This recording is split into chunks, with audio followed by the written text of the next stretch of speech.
Hi everyone, this is Ramesh. Welcome to Ramesh sir maths class. ఈరోజు వీడియోలో reasoning కాన్సెప్ట్స్లో భాగంగా comparison అనే టాపిక్ మీద అడిగే క్వశ్చన్స్ని ఎలా ఆన్సర్ చేయాలనేది డిస్కస్ చేద్దాం.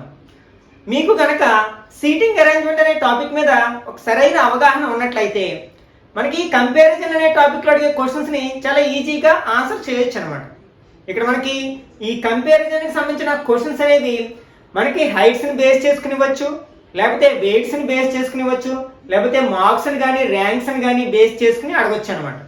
ఓకే, ఈ ఫస్ట్ పార్ట్లో కొంచెం సింపుల్గా ఉండే క్వశ్చన్స్తో స్టార్ట్ చేసి తర్వాత పార్ట్లో కొంచెం కాంప్లెక్స్ క్వశ్చన్స్ని కూడా ఎలా ఆన్సర్ చేయాలనేది డిస్కస్ చేద్దాం. Okay, first question. There are 5 friends, Raj, Ravi, Rajesh, Rakesh and Ranjit. అంటే అక్కడ 5 ఫ్రెండ్స్ ఉన్నారు. వాళ్ళు ఎవరంటే రాజు, రవి, రాజేష్, రాకేష్ అండ్ రంజిత్ అనమాట. Raj is shorter than Ravi but taller than Ranjit. Rajesh is tallest. Rakesh is a little shorter than Ravi and little taller than Raj. Now answer the following questions. ఇక్కడ కొంత data ఇవ్వడం జరిగింది. ఈ డేటాను చదివి మనం అర్థం చేసుకుని ఈ కింద ఉన్న 4 క్వశ్చన్స్ ని ఆన్సర్ చేయాల్సి ఉందన్నమాట. ఇక్కడ మనకి హైట్స్ ని బేస్ చేసుకుని కొంత డేటా ఇచ్చారు. ఫస్ట్ మనం ఏం చేయాలంటే ఈ 5 ఫ్రెండ్స్ ని కూడా మనం హైట్స్ వైజ్ మనం డెసెండింగ్ ఆర్డర్ లో అరేంజ్ చేసుకోవాలన్నమాట. అంటే హైట్ ఫస్ట్ ఎవరిని రాయాలంటే అందరికంటే హైట్ గా ఉండే పర్సన్ రాయాలి. ఇట్లా మనం కొంచెం చిన్నగా వస్తూ ఉంటాం అనమాట. ఓకే, ఇక్కడ మనం 5 ప్లేసెస్ అలాట్ చేయాలి. ఓకే, ఇక్కడ మనం 5 ర్యాంక్స్ ఇవ్వాలి. అవి ఏంటంటే 1, 2, 3, 4 అండ్ 5. అంటే మనం హైట్స్ ప్రకారం అంటే ఎత్తుల ఆధారంగా వాళ్ళని అవరోహణ క్రమంలో ఉంచినప్పుడు అంటే పెద్ద నుంచి చిన్నకి అరేంజ్ చేసినప్పుడు ఇట్లా వస్తాయి అనుకుందాం. ఇప్పుడు ఇచ్చిన డేటాను ఒకసారి చదువుదాం. ఫస్ట్ లైన్ చదువుదాం. ఏంటది? రాజ్ ఈజ్ షార్టర్ దాన్ రవి. అంటే రాజ్ అనే పర్సన్ రవి కంటే షార్టర్ అంటే పొట్టివాడు. కాబట్టి మనకి ఏం రాయాలన్నమాట? ఫస్ట్ మనం ఇక్కడ డైరెక్ట్ గా రాసేయకూడదు. అంటే ఒక పర్సన్ యొక్క ప్లేస్ అనేది కన్ఫర్మ్ అవ్వకుండా మనం ఈ ప్లేసెస్ ని అలాట్ చేయడానికి ప్రయత్నించకూడదు అనమాట. అప్పటి వరకు మనం రఫ్ వర్కే చేయాలి. ఫస్ట్ ఏంటి మనకి? రాజ్ ఈజ్ షార్టర్ దాన్ రవి. అంటే మనకి రాజు రవి కంటే పొట్టివాడు కాబట్టి మనం రాజుని రవి కింద రాస్తాం. బట్ కానీ టాలర్ దాన్ రంజిత్, కానీ రంజిత్ కంటే పొడవైన వాడే. ఇక్కడ బట్ అని వచ్చినప్పుడు మనం ఫస్ట్ పర్సన్ గురించే మాట్లాడుకుంటున్నాం అనమాట. అంటే ఈ రాజు అనే పర్సన్ రవి కంటే పొట్టివాడు, కానీ రంజిత్ కంటే పొడగరి. కాబట్టి మనం ఈ రాజుని ఎక్కడ రాయాలి? రంజిత్ పైన రాయాలి. అంటే రంజిత్ రాజు కింద వస్తాడు అనమాట. రంజిత్. ఓకే, నెక్స్ట్ సెంటెన్స్ లోకి వెళ్దాం. Rajesh is tallest. టాలెస్ట్ అంటే సూపర్లేటివ్ కదా, కాబట్టి ఇంకా అతనికి మించిన పొడగైన పర్సన్కి ఎవరు ఉండరు, టాలెస్ట్ పర్సన్ ఎవరు ఉండరు. కాబట్టి ఇట్లా రాజేష్ యొక్క ప్లేస్ కన్ఫర్మ్ అయిపోయింది, అందరికంటే పొడవైన వాడు అని. కాబట్టి ఈ ఫస్ట్ ప్లేస్ ని మనం రాజేష్ కి అలాట్ చేసేయచ్చు. రాజేష్. ఓకే, ఇప్పుడు ఇంకా బ్యాలెన్స్ చదువుదాం. Rakesh is a little shorter than Ravi. అంటే రాకేష్ అనే పర్సన్ రవి కంటే కొంచెం పొట్టిగా ఉంటాడు. కాబట్టి ఇక్కడ రాకేష్ ఎక్కడ రాయాలి? రవి కంటే కింద రాయాలి. ఫస్ట్ మనం పక్కన రాసుకుందాం. రవి కంటే మనకి రాకేష్ పొట్టివాడు కాబట్టి మనం రాకేష్ ని తీసుకెళ్ళి ఎక్కడ రాసాం? రవి కింద రాసాం అనమాట. Okay, and little taller than Raj. Next Raj కంటే పొడగరి ఎవరు? రాకేష్. అంటే మనం రాకేష్ గురించే మాట్లాడుకుంటున్నాం. ఇక్కడ అంటుంది కదా, Rakesh is little shorter than Ravi. అంటే రవి కంటే కొంచెం పొట్టివాడు, కానీ మరియు లిటిల్ టాలర్ దెన్ రాజ్ కంటే పొడగరి. కాబట్టి రాజు రాకేష్ కంటే పొట్టివాడు అని అర్థం అవుతుంది కదా. ఓకే, ఇప్పుడు మనం ఈ రెండింటిని కలపడానికి ప్రయత్నించినట్లయితే మనకి ఇక్కడ రవి రెండిట్లో కనిపిస్తున్నాడు, నెక్స్ట్ రాజ్ రెండిట్లోని కనిపిస్తున్నాడు. అంటే ఇక్కడ రాకేష్ ఎక్కడికి వస్తాడు అనమాట? రవి మరియు రాజ్ మధ్యలోకి వస్తాడు. ఇక్కడ రవి అండ్ రాజ్ మధ్యలో ఉన్నాడు కదా, కాబట్టి ఈ మధ్యలోకి వస్తాడు. అంటే ఈ ప్లేస్ అవుతుంది అనమాట. అంటే ఈ 4 ప్లేసెస్ మనకు కన్ఫర్మ్ అయ్యాయి కదా, కాబట్టి వీళ్ళని తీసుకెళ్ళి ఆ ప్లేసెస్ అలాట్ చేద్దాం. అంటే ఇక్కడ రాజేష్ కింద మనకి ఎవరు వస్తారు? రవి వస్తాడు. తర్వాత ఎవరు వస్తారు? రాకేష్ వస్తాడు. నెక్స్ట్ రాజ్ వస్తాడు. నెక్స్ట్ రంజిత్ వస్తాడు. ఓకే, అంటే మనం ప్లేస్ కన్ఫర్మ్ అయ్యే వరకు కూడా మనం రఫ్లోనే రాసుకోవాలి. స్టేట్మెంట్స్ చదువుతూ మనం రఫ్ వర్క్ చేసుకోవాలి. ఒక్కసారి ప్లేసెస్ కన్ఫర్మ్ అయిన తర్వాత వాళ్ళందరినీ తీసుకెళ్లి ప్లేసెస్ లో అలాట్ చేయాలి. ఇప్పుడు మనం దీన్ని బేస్ చేసుకుని ఎన్ని క్వశ్చన్స్ అడిగినా సరే చాలా ఈజీగా ఆన్సర్ చేయొచ్చు అనమాట. ఓకే, ఇప్పుడు ఫస్ట్ క్వశ్చన్ చదువుదాం. Who is the shortest? Shortest అంటే సూపర్లేటివ్, అంటే అందరికంటే పొట్టివాడు అని అర్థం వస్తుంది అనమాట. అందరికంటే పొట్టివాడు ఎవరు అంటే హైట్ తక్కువ ఉన్నవాడు రంజిత్ కదా. కాబట్టి దీనికి మనకి కరెక్ట్ ఆన్సర్ ఏమవుతుంది, మనకి రంజిత్ అవుతుంది అనమాట.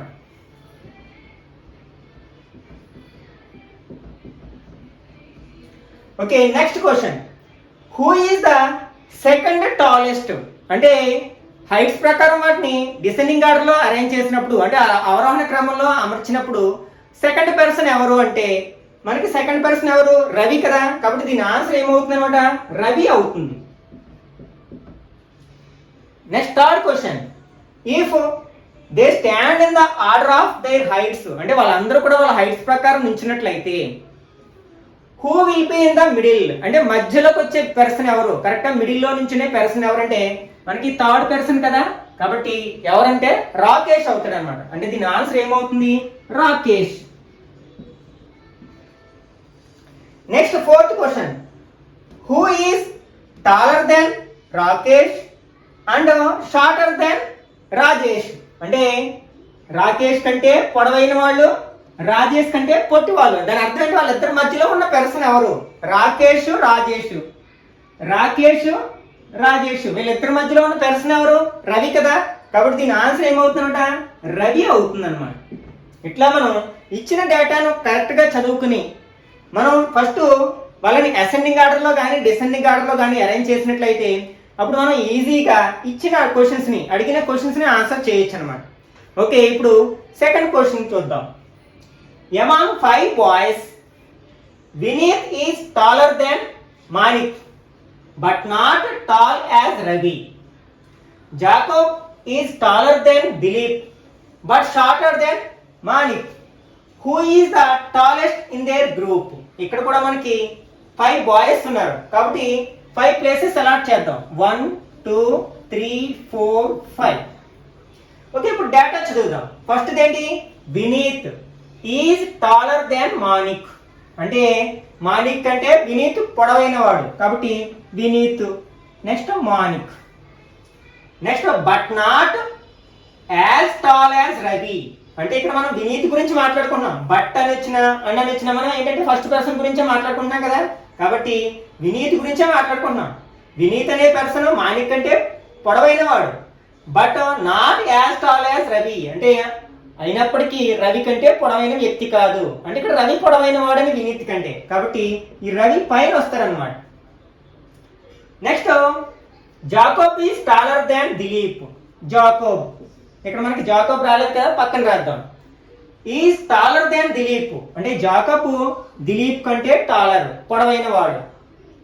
బట్ షార్టర్ దాన్ మానిక్, కానీ మానిక్ అంటే పొట్టివాడు కాబట్టి మానిక్ ఇతను పైన వస్తాడనమాట. అంటే జాకేబ్ వీళ్ళిద్దరి మధ్యలో ఉంటాడు అనమాట. అంటే taller than Dilip, next shorter than Manik. Who is the tallest in there group? Okay, ఇప్పుడు మనం ఈ రెండింటిని క్లబ్ చేసి రాసినట్లయితే మనకి ఇక్కడ మానిక్ వచ్చింది, ఇక్కడ కూడా మానిక్ వచ్చింది కదా. కాబట్టి ఈ రెండు తీసుకొచ్చి కింద రాసినట్లయితే జేడి అంటే వీళ్ళ ఆర్డర్ ఏమవుతుందన్నమాట. ఫస్ట్ ఏంటి, ఆర్. ఆర్ అంటే రవి, వి అంటే Vineet,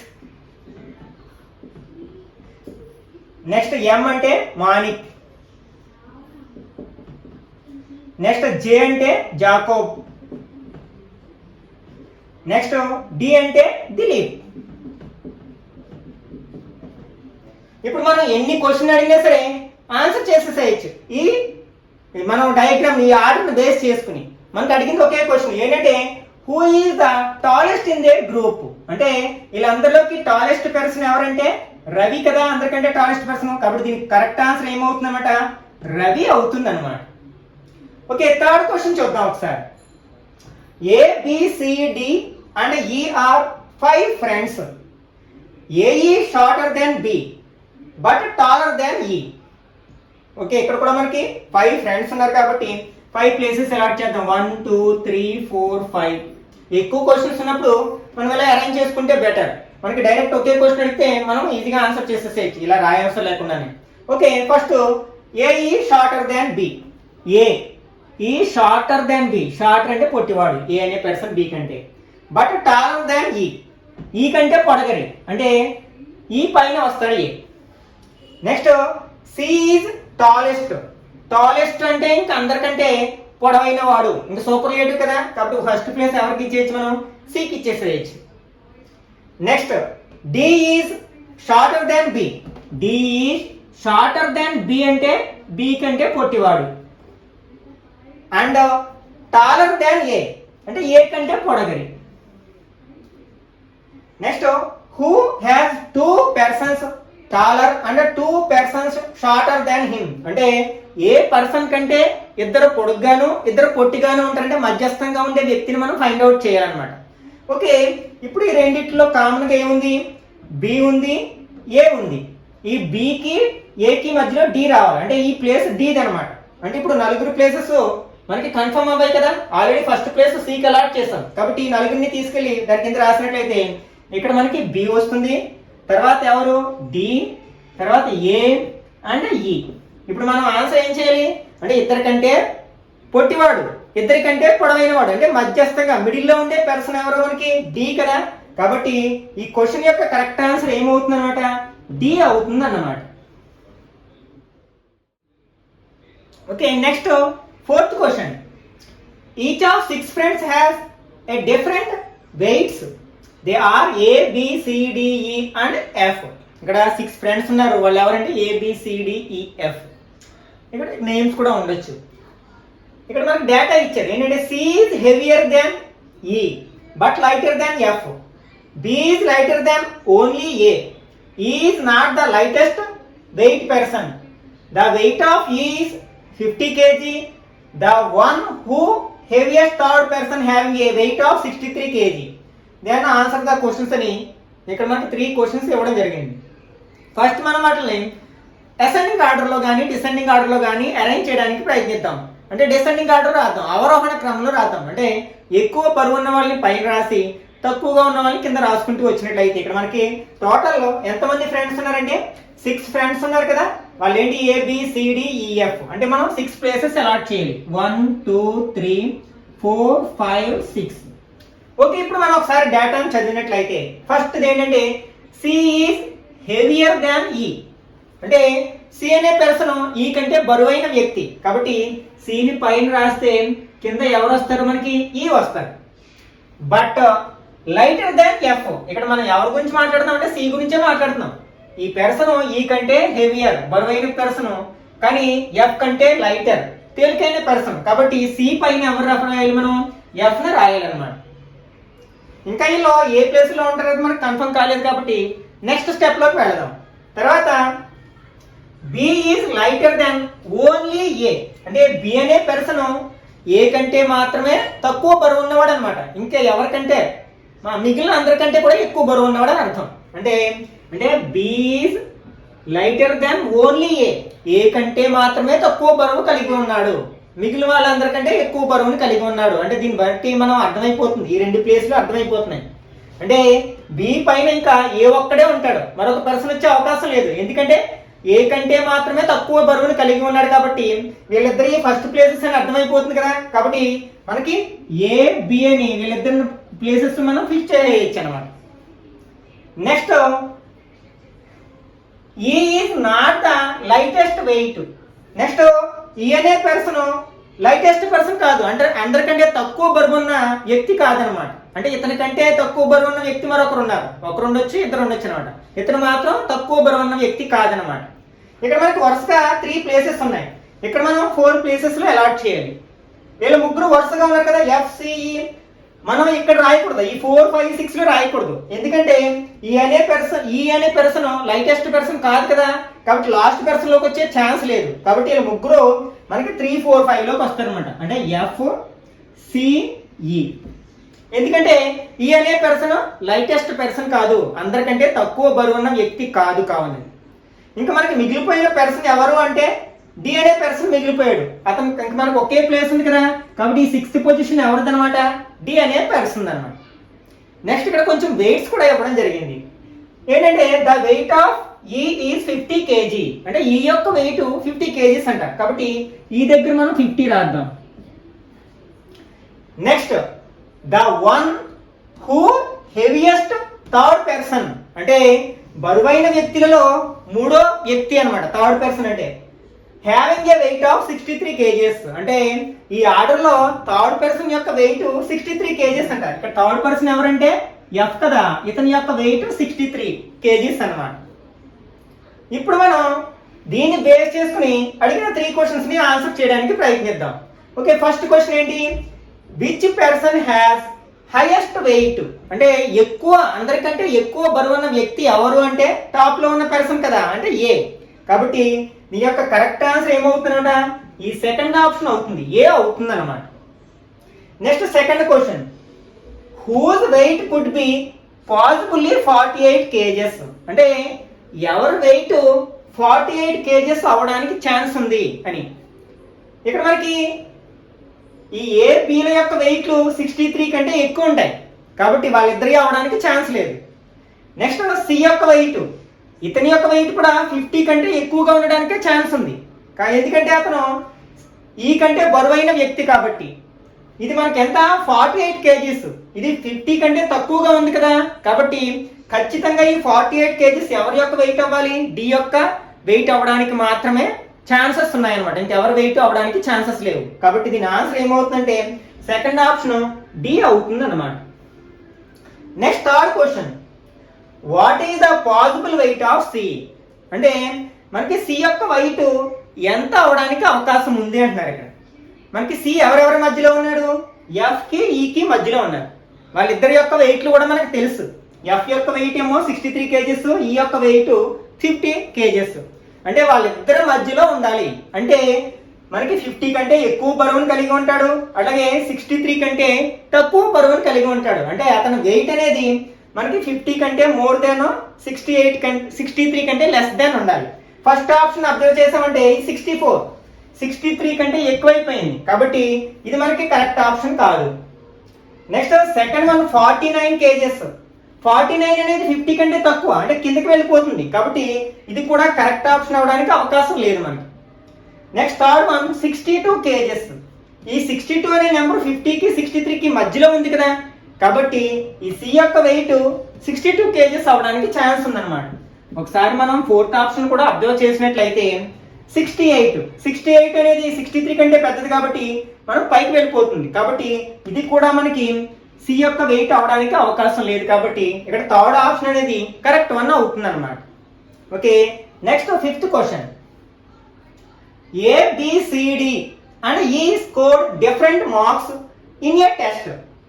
B scored more than both C and D. A scored more than B but less than E. C did not score minimum marks. The one who scored second highest marks scored 85 and the one who scored lowest marks is 65 marks. If C scored 15 marks less than A's marks, then what will be the expected marks of B? ఇక్కడ ఒకే question అడిగారు. మనకి ఇచ్చిన data ఆధారంగా first వాళ్ళని descending order లో అవరోహణ క్రమంలో అమర్చడానికి ప్రయత్నిద్దాం. ఇక్కడ ఎంతమంది పర్సన్స్ ఉన్నారు? 5 పర్సన్స్ ఉన్నారు. ABCDE. మనం 5 ప్లేసెస్ అలాట్ చేయాలి. 1 2 3 4 5. మనకి ఇవి ర్యాంక్స్ అనుకుందాం. హైయెస్ట్ మార్క్స్ వచ్చిన వాళ్ళు ఫస్ట్ ర్యాంక్, అంతకంటే తక్కువ వచ్చిన వాళ్ళు సెకండ్ ర్యాంక్, ఇట్లా ఇస్తాం కదా. ఓకే, ఇప్పుడు మనం డేటాని చదివినట్లయితే ఫస్ట్ ఏంటి? B scored more than both C and D. ఇక్కడ బి అనే పర్సన్ సి డి వీళ్ళిద్దరికంటే ఎక్కువ మార్క్స్ స్కోర్ చేశాడు, కాబట్టి వీళ్ళిద్దరు పైన ఉంటాడు బి అనే person. Next A scored more than B. A ఏం చేశాడు? బి కంటే ఎక్కువ మార్క్స్ స్కోర్ చేశాడు, బట్ లెస్ దాన్ ఈ, కానీ ఈ కంటే తక్కువ మార్క్స్ స్కోర్ చేశాడు అనమాట. Next C did not score minimum marks. అంటే సి అనే పర్సన్ లాస్ట్ పొజిషన్ లోకి వచ్చే ఛాన్స్ లేదు, ఎందుకంటే అతనికి అందరికంటే తక్కువ మార్క్స్ రాలేదన్నమాట, కనీస మార్కులు రాలేదు, అంటే లాస్ట్ పర్సన్ కంటే ఎక్కువ మార్క్సే వచ్చాయని అర్థం అనమాట. ఓకే, ఇప్పుడు ఈ రెండింటిలో మనకి కామన్ గా ఏముంది? బి ఉంది. అంటే ఈ ఏలు ఎక్కడ వస్తాయి? బి పైన వస్తాయి, అంటే ఇలా వస్తాయి అన్నమాట. నెక్స్ట్ మనకి సిడి ప్లేస్లు డిసైడ్ అవ్వాలి. ఇప్పుడు లాస్ట్ లైన్ లో ఒకసారి అబ్జర్వ్ చేసినట్లయితే C did not score minimum marks, అంటే సికి అందరికంటే తక్కువ మార్క్స్ రాలేదు. అంటే దాని అర్థం ఏంటి? సి లాస్ట్ ప్లేస్ లో ఉంటాడు కాబట్టి డి అనే పర్సనే లాస్ట్ ప్లేస్ లో ఉంటాడు అనమాట. ఇప్పుడు 5 ప్లేస్లు సరిపోయి కదా, EABCD 1 2 3 4 5. ఇక్కడ రాసినట్లయితే మనకి ఫస్ట్ ప్లేస్ ఇది, తర్వాత A B, నెక్స్ట్ CD. ఈ డి ప్లేస్ ని ఎలా కన్ఫర్మ్ చేసాము అంటే ఈ లైన్ బట్టి అనమాట. C did not score minimum marks, అంటే తక్కువ మార్కులు వచ్చిన పర్సన్ కాదు సి అనే పర్సన్. ఓకే, ఇంకేమి ఇచ్చారు మనకి? The one who scored second highest marks scored 85. అంటే ఎవరైతే సెకండ్ పొజిషన్ లో ఉన్నారో, అంటే సెకండ్ హైయెస్ట్ మార్క్స్ స్కోర్ చేశారో వాళ్ళ యొక్క మార్క్స్ 85 అంట. అంటే ఏ యొక్క మార్క్స్ 85, అతనే కదా మనకి సెకండ్ ప్లేస్ లో ఉన్నాడు. Next, and the one who scored lowest marks ఈ 65. అంటే అందరికంటే తక్కువ మార్క్స్ వచ్చిన పర్సన్ యొక్క మార్క్స్ ఏంటంటే 65. అందరికంటే తక్కువ మార్క్స్ వచ్చిన వాళ్ళు డి కదా, అంటే ఇతని యొక్క మార్క్స్ 65 మార్క్స్. నెక్స్ట్, ఇప్పుడు క్వశ్చన్ ఏంటంటే if C scored 15 marks less than A. ఒకవేళ మనకి సికి ఏ కంటే 15 మార్క్స్ తక్కువ వచ్చినట్లయితే, ఫస్ట్ అసలు మనకి ఏ యొక్క స్కోర్ తెలుసా అంటే తెలుసు కదా, 85 మార్క్స్. కాబట్టి దీన్ని బట్టి మనం సి యొక్క స్కోర్ ని చెప్పొచ్చు. ఎందుకని? సికి మనకి ఏ కంటే 15 మార్క్స్ తక్కువ మార్క్స్ వచ్చాయి. కాబట్టి 85 నుంచి మనం 15 మైనస్ చేసినట్లయితే ఇతనికి వచ్చిన మార్క్స్ ఎంత అనమాట? 70 అని అర్థమైపోతుంది. Next, then what will be the expected marks of B. అంటే ఇక్కడ మనం బి యొక్క మార్క్స్, ఎక్స్పెక్టెడ్ మార్క్స్ ఎన్ని ఇచ్చిన ఆప్షన్స్ లో ఏ మార్క్స్ అయి ఉండొచ్చు అంటే, ఇప్పుడు మనకి బి ఎక్కడ ఉన్నాడు అంటే ఏకి సికి మధ్యలో ఉన్నాడు.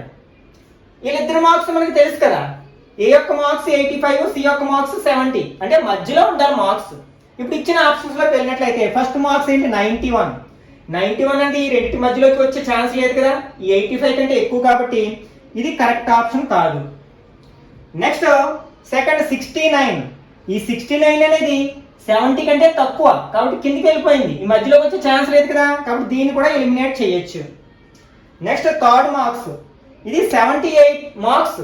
78 అనేది మనకి 70కి 85కి మధ్యలో వస్తుంది, అంటే ఇక్కడ ఉండే అవకాశం ఉంది. కాబట్టి మనకి బి స్కోర్ 78 మార్క్స్ అవడానికి అవకాశం ఉంది. ఒకసారి లాస్ట్ ఆప్షన్ కూడా అబ్జర్వ్ చేసినట్లయితే 93 అనేది ఏకి సికి మధ్యలో ఉండే ఛాన్స్ లేదు కదా, 85 కంటే ఎక్కువ, కాబట్టి మనకి దీన్ని కూడా మనం ఎలిమినేట్ చేయొచ్చు. అంటే ఇక్కడ మనకి కరెక్ట్ ఆప్షన్ అవడానికి అవకాశం ఉన్నది ఏంటన్నమాట, ఓన్లీ థర్డ్ ఆప్షన్ 78 మార్క్స్ అన్నమాట. మనం ఈ కంపారిజన్ టెస్ట్ కి సంబంధించిన క్వశ్చన్స్ ని కరెక్ట్ గా ఆన్సర్ చేయాలి అంటే ఫస్ట్ మనం ఇచ్చిన డేటాను క్లియర్ గా చదువుకుని అర్థం చేసుకుని, ఆ ఇచ్చిన డేటా ఆధారంగా అది హైట్స్ కావచ్చు, వెయిట్స్ కావచ్చు, మార్క్స్ కావచ్చు, లేకపోతే అమౌంట్స్ లో కూడా ఇస్తాడు కొన్నిసార్లు. దాని ఆధారంగా డెసెండింగ్ ఆర్డర్ లో అరేంజ్ చేసుకున్నట్లయితే, అంటే అవరోహణ క్రమంలో అమర్చుకున్నట్లయితే, అప్పుడు ఆ డేటాను బేస్ చేసుకుని మనం ఎన్ని క్వశ్చన్స్ ఇచ్చినా సరే వాటిని మనం కరెక్ట్ గా ఆన్సర్ చేయగలుగుతాం అనమాట. వీలైనన్ని ఎక్కువ క్వశ్చన్స్ ప్రాక్టీస్ చేయడానికి ప్రయత్నించండి. ఓకే, ఈ వీడియో నచ్చినట్లయితే తప్పకుండా లైక్ చేసి మీ ఫ్రెండ్స్ కూడా షేర్ చేయండి.